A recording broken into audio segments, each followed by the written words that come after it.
qu'un seul nom qui sauve, qui guérit toutes les maladies. Bonjour studio, bonjour Saint-Esprit, bonjour chers internautes et tous nos amis qui branchent toujours à cette émission La Voix du Serviteur. Je vous souhaite la bienvenue en ce samedi pour encore une autre réflexion. Comme je vous ai déjà promis, j'ai une série de messages et de réflexions sur la vie bios, la vie psyché et la vie zoé. Aujourd'hui, je vais faire une synthèse pour vous dire exactement ce que je pense, ce que je sais par rapport à la parole de Dieu au sujet de 3 types de vie qui met l'homme en équilibre avec Dieu et la parole de Dieu. Et je profite de l'occasion de souhaiter une bonne fête des mères à toutes les mamans. Je ne vais pas passer en silence, malgré je ne vais pas réfléchir exactement sur la fête des mères, mais je ne vais pas rester ignorant de ne pas fêter à toutes les mamans une bonne fête des mères. Et aujourd'hui, ma réflexion va être tirée de l'épître de 1 Thessaloniciens, chapitre 5, verset 23, où je vais vous faire la lecture. Il dit que le Dieu des Pères vous sanctifie lui-même tout entier, que tout votre être, l'esprit, l'âme et le corps soient conservés irrépréhensibles lors de l'avènement de notre Seigneur Jésus-Christ. Que Dieu vous bénisse, que Dieu vous soit en aide, que Dieu vous accompagne parce que vous prenez le temps pour écouter la parole de Dieu, pour apprendre quelque chose qui vous aidera à mieux comprendre qui vous êtes, qui est Dieu et qu'est-ce que vous devez faire pour que vous deveniez un serviteur, un ami, un enfant de Dieu. Père, nous te remercions pour ta grâce, nous te remercions pour tes multiples bienfaits, parce que tu nous as gardés encore à l'existence, malgré il y a des choses qui ne marchent pas selon ta volonté, mais dans ta bonté infinie, tu nous as bénis, tu nous as préservés pour que nous soyons encore à l'existence pour continuer à travailler pour la gloire de ton nom. Merci Père, nous te prions de nous assister par ton Saint-Esprit afin ce que nous faisons, ce que nous déclarons, ce que nous proclamons soit sous l'inspiration de ton Saint-Esprit. Nous te prions ainsi au nom de Jésus. J'ai un sujet à partager avec vous pour cette réflexion, c'est le lien et la distinction entre bios, psyché et zoé, 3 types de vie humaine. Lien et distinction entre bios, psyché et zoé, 3 types de vie humaine.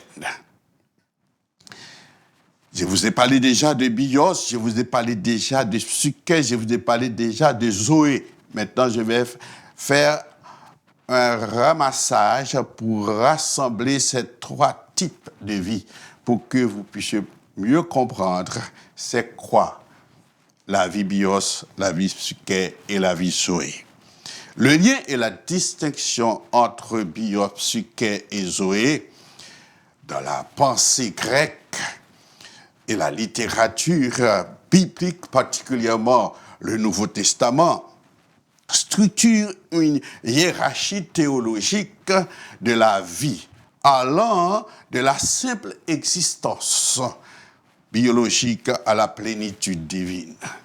En d'autres termes, il s'offre une compréhension traditionnelle de la vie humaine, allant du simple fait biologique à la vie spirituelle ou au monde d'existence. En grec, il existe 3 formes de vie. La bios, vie physique, la psyché, vie spirituelle, et la zoé, la vie divine. La zoé est la forme de vie la plus élevée. Une vie remplie de la présence de la nature et de la puissance de Dieu.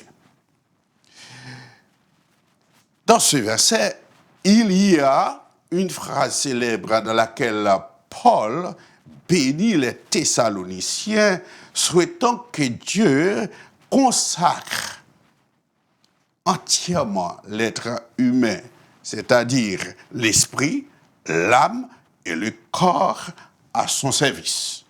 Ceci explique que la sanctification est une œuvre divine de transformation, préservant les chrétiens sans reproche jusqu'à ce que Jésus-Christ revienne. Mais une observation profonde du verset nous permet de voir Dieu comme l'initiateur, le Dieu de paix, celui qui sanctifie lui-même. L'accomplissement se fait par sa fidélité.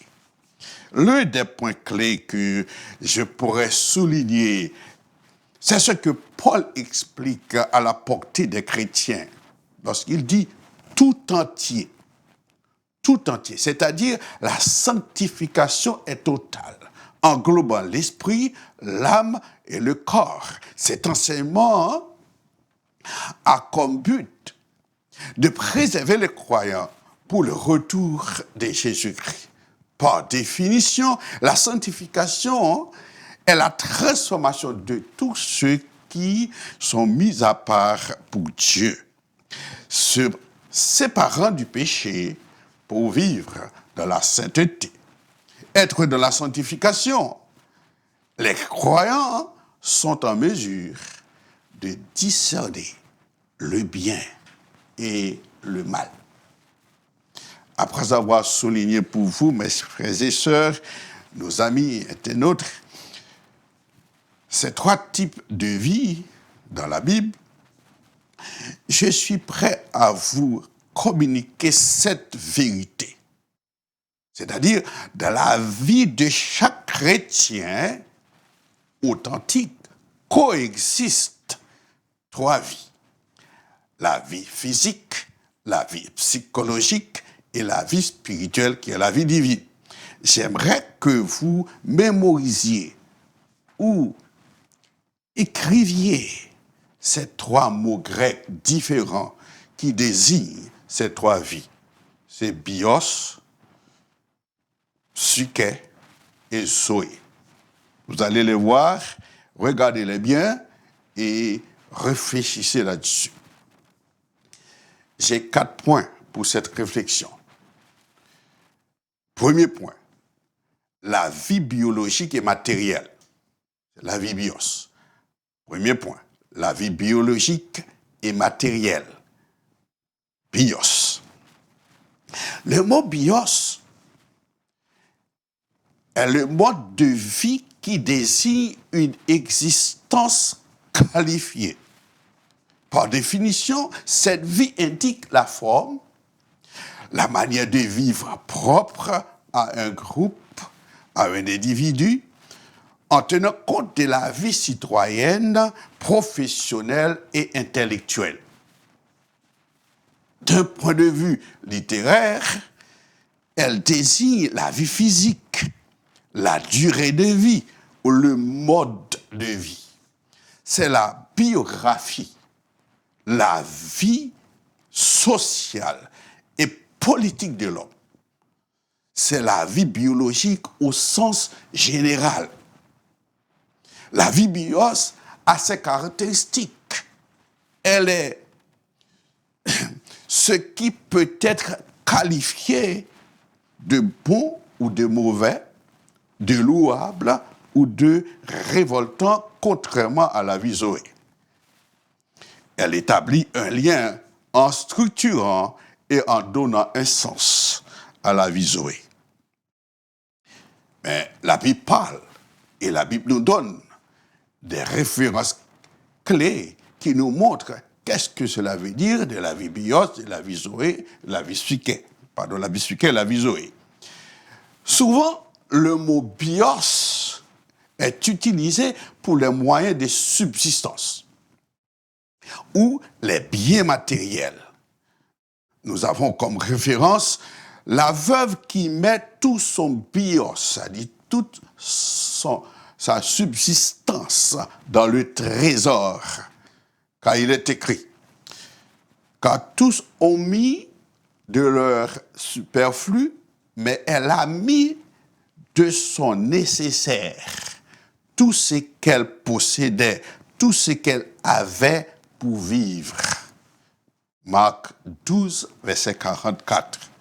Un autre verset, Luc 18, verset 14, dit « Ce qui est tombé parmi les épines, ce sont ceux qui, ayant entendu la parole, s'en vont et la laissent étouffée par les soucis, les richesses et les plaisirs de la vie, et ils ne portent point de fruits qui viennent à maturité. » Jésus explique que la semence tombée parmi les ronces ou les épines représente ceux qui écoutent la parole de Dieu, mais la laissent étouffer par les soucis de la vie, les richesses et les plaisirs de la vie. En conséquence, leur foi ne mûrit pas et ils ne portent aucun fruit spirituel durable. Très souvent, la parole de Dieu se heurte à 3 obstacles. Premier obstacle, les soucis. Deuxième obstacle, les richesses. Troisième obstacle, les plaisirs de la vie. Les soucis, c'est l'anxiété concernant le quotidien qui accapare l'esprit humain. La richesse, c'est la poursuite de la sécurité ou le matérialisme. Les plaisirs de la vie, la richesse de la gratification immédiate et superficielle. Souvent, c'est ce qui met l'homme en difficulté pour marcher dans la voie divine. Et même les croyants, les chrétiens qui sont à l'église, qui chantent, qui louent, qui adorent Dieu, souvent subissent ces gens de difficultés afin de percer dans la foi chrétienne. Théologiquement, elle représente la vie naturelle. Je parle de la vie bios, immortelle. Elle est nécessaire pour exister sur la terre. Mais elle est limitée et périssable. Elle est parfois liée à l'orgueil de la vie, car il est écrit, car tout ce qui est dans le monde, la convoitise de la chair, la convoitise des yeux et l'orgueil de la vie ne vient point du Père, mais vient du monde. 1 Jean 2, verset 16. La Bible est claire là-dessus. Il nous donne des références appropriées à ce que nous parlons de la vie bios, la vie psyché et la vie zorée. C'est ce que j'ai à partager avec vous comme synthèse sur la vie bios. Le deuxième point, c'est la vie de l'âme, psychique, personnalité, psyché. Dans la vie psyché, c'est ce que nous allons trouver. La vie de l'âme, psychique et personnalité, psyché. D'un point de vue littéraire, le mot psyché signifie l'âme, le souffle de vie ou la personne elle-même. Par définition, ce vocable traduit âme, désignant le siège de la personnalité, des émotions, de la pensée et de la volonté. C'est la vie consciente et émotive de l'homme. C'est la vie qui anime l'homme. C'est la vie naturelle de l'homme, c'est-à-dire la vie de l'âme. Dans une perspective biblique, ce thème traduit souvent par le mot hébreu nefesh. Par exemple, Adam devint une âme vivante. Nefesh. Genèse 2, verset 7. Et ce verset est cité dans 1 Corinthiens 15, verset 45. Bibliquement, le mot psyché représente la vie naturelle qui anime l'homme, l'âme humaine. Il est écrit, l'Éternel Dieu forma l'homme de la poussière de la terre, il souffla dans ses narines un souffle de vie et l'homme devint un être vivant. Genèse 2, 7. C'est pourquoi il est écrit, le premier homme, Adam, devint une âme vivante.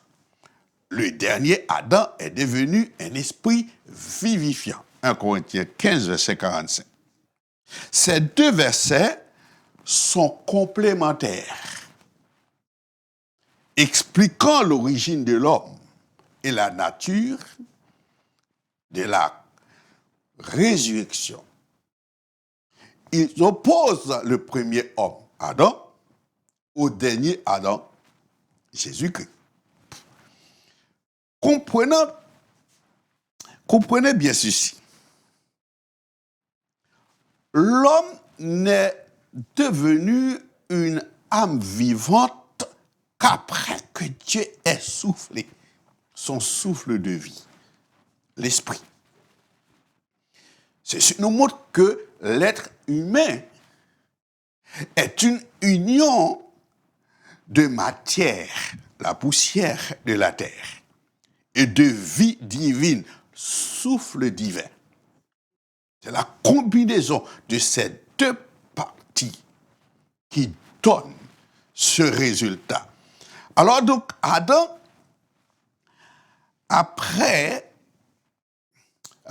Adam est le représentant de l'humanité déchue. Tandis que Jésus-Christ, après la résurrection, est devenu la source de vie éternelle pour l'humanité. Je répète. Adam est le représentant de l'humanité déchue. Tandis que Jésus, après sa résurrection, est devenu la source de vie éternelle pour l'humanité. En Adam, nous héritons un corps physique mortel. Pourtant, en Jésus-Christ, nous recevons une vie spirituelle immortelle. Je répète. En Adam, nous héritons un corps physique mortel. Pourtant, en Jésus-Christ, nous recevons une vie spirituelle immortelle.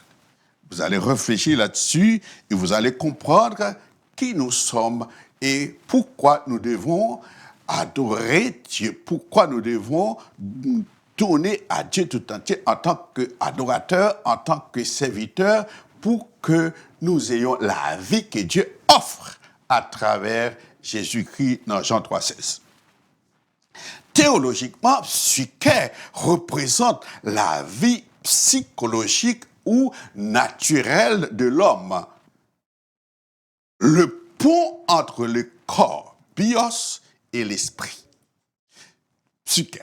Jésus mentionne la nécessité de perdre sa psyché, vie naturelle, pour la sauver.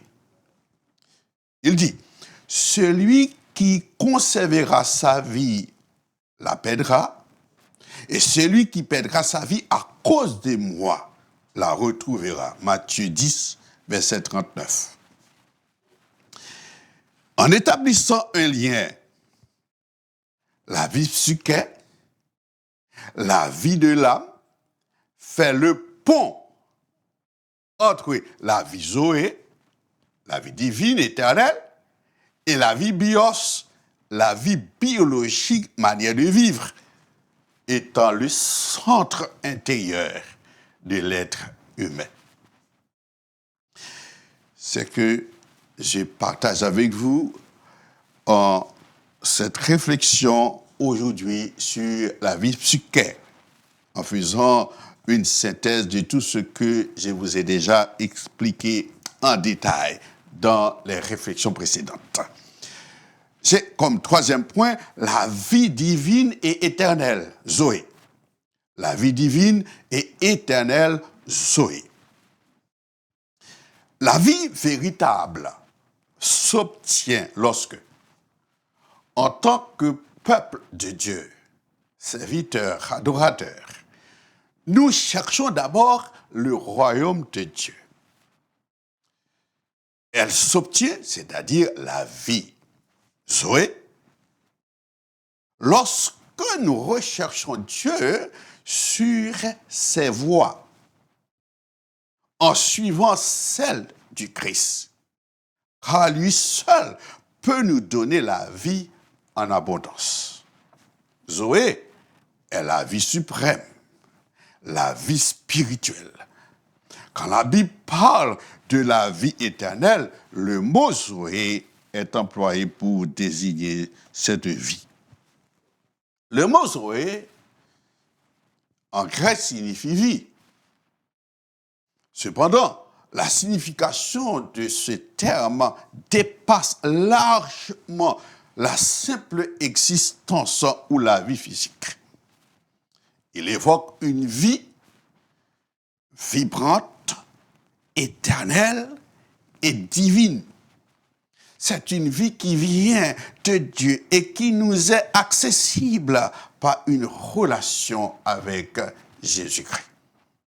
Au sens littéraire, elle désigne la vie en tant que principe. C'est la force vitale. Bibliquement, ce terme privilégie dans le Nouveau Testament pour désigner la vie éternelle ou la vie divine. Elle est de qualité supérieure. Par exemple, Jésus dit, « Je suis venu afin que les brebis aient la vie et qu'elles soient dans l'abondance. » Jean 10, 10.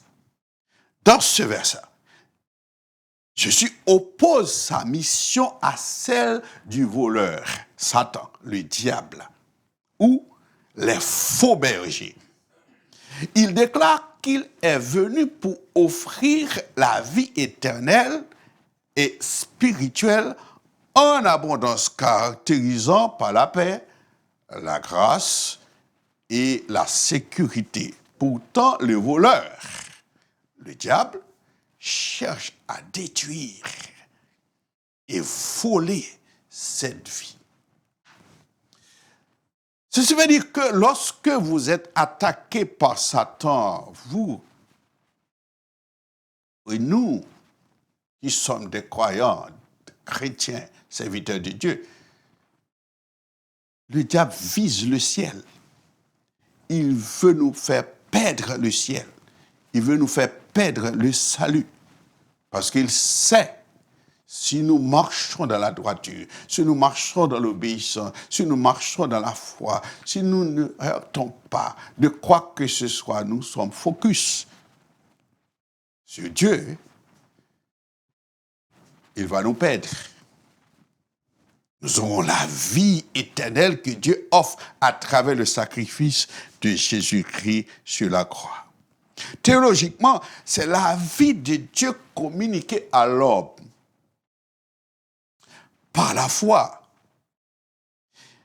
Elle n'est pas simplement une survie spirituelle, mais une qualité de vie présente, éternelle, marquée par la communion avec Dieu.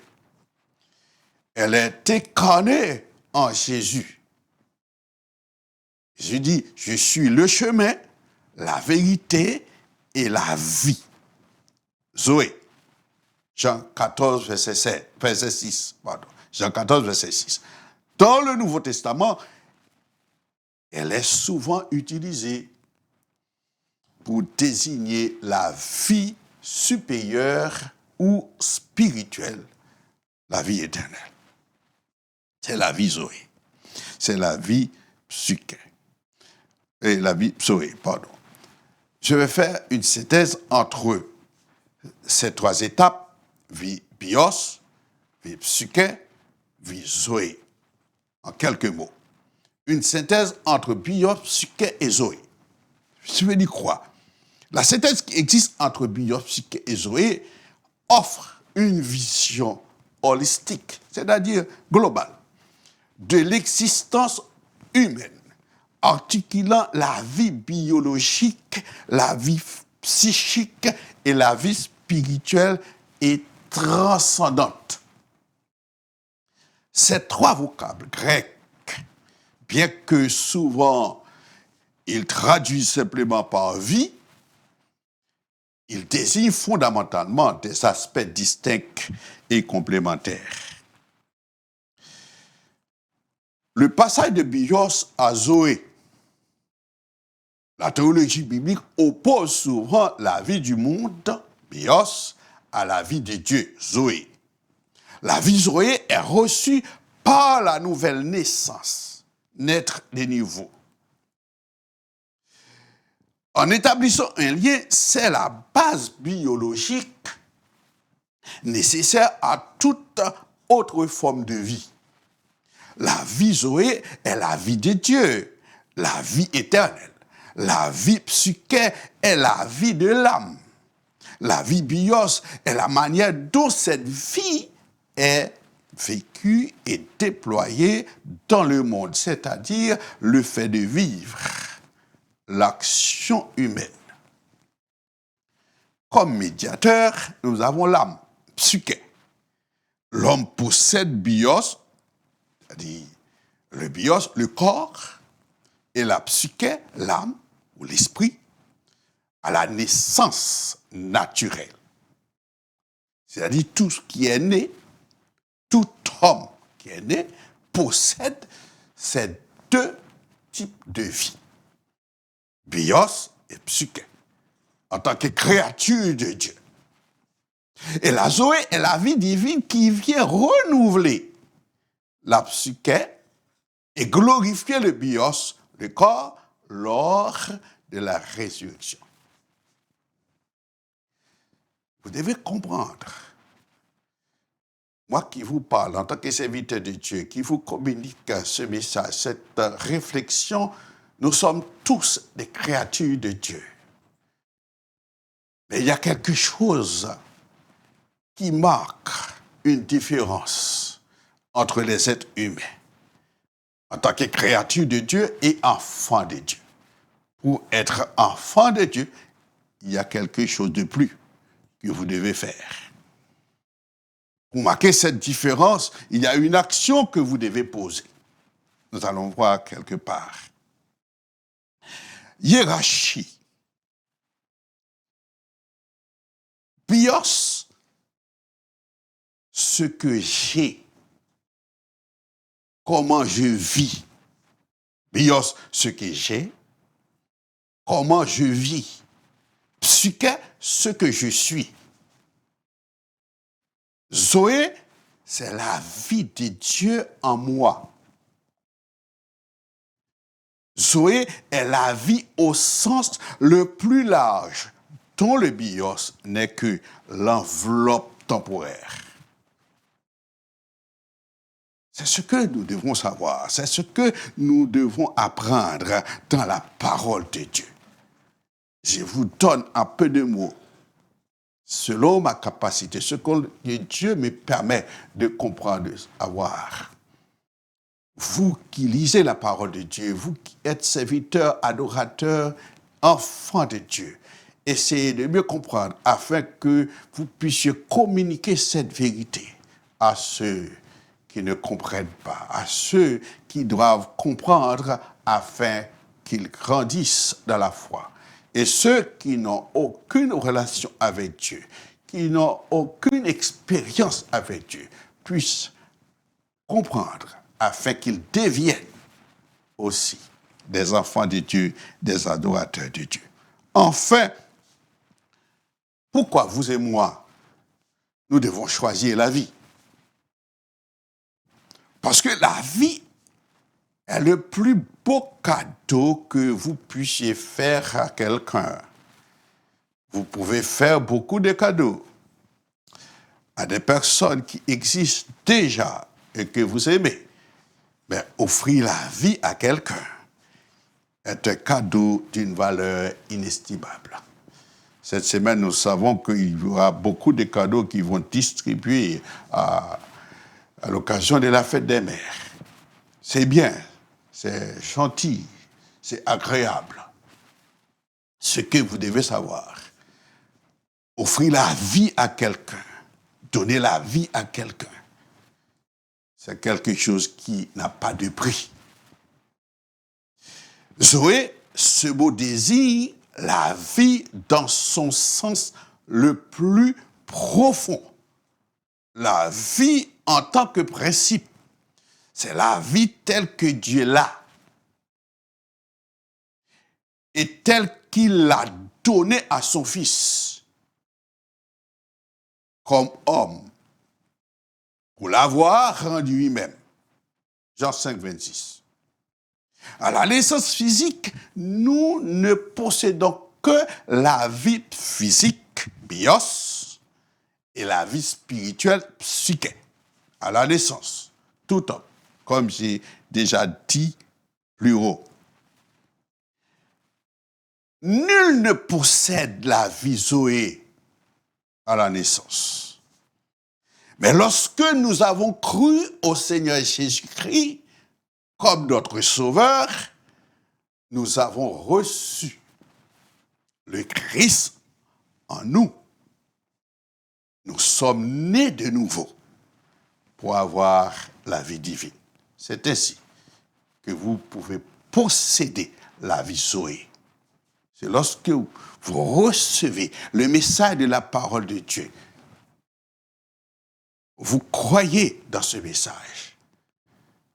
Vous acceptez de donner votre vie, votre cœur à Dieu.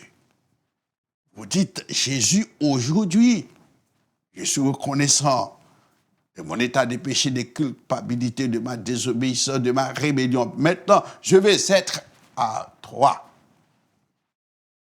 C'est alors vous aurez la possibilité, l'opportunité d'expérimenter cette vie qui est la vie Zoé.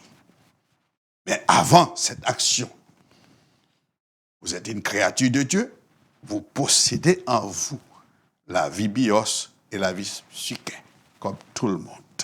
Bios, comme un rappel, signifie vie, littéralement, l'état actuel d'existence comme implication des moyens de subsistance bien, vie et vivant. En d'autres termes, Zoé signifie la vie éternelle ou la vie divine, la nature divine, riche et abondante de Dieu, sa plénitude d'amour, de joie, de puissance et de capacité. Que signifie le mode de vie Zoé? La vie Zoé n'est pas offerte n'est pas offerte pour améliorer l'humanité ou donner à l'humanité un mode ou un code de conduite. Ce n'est pas ça la vie Zoé. Loin de là. Car Christ est venu dans un seul but. Parce qu'il est écrit. Je suis venu afin que les brebis aient la vie et qu'elles soient dans l'abondance. Jean 10, 10. Le mot grec traduit par vie dans ce verset est Zoé, qui signifie la vie divine. Vous qui êtes à l'écoute de cette émission, La Voix du Serviteur, si vous voulez avoir la vie, c'est simple. Là où vous êtes,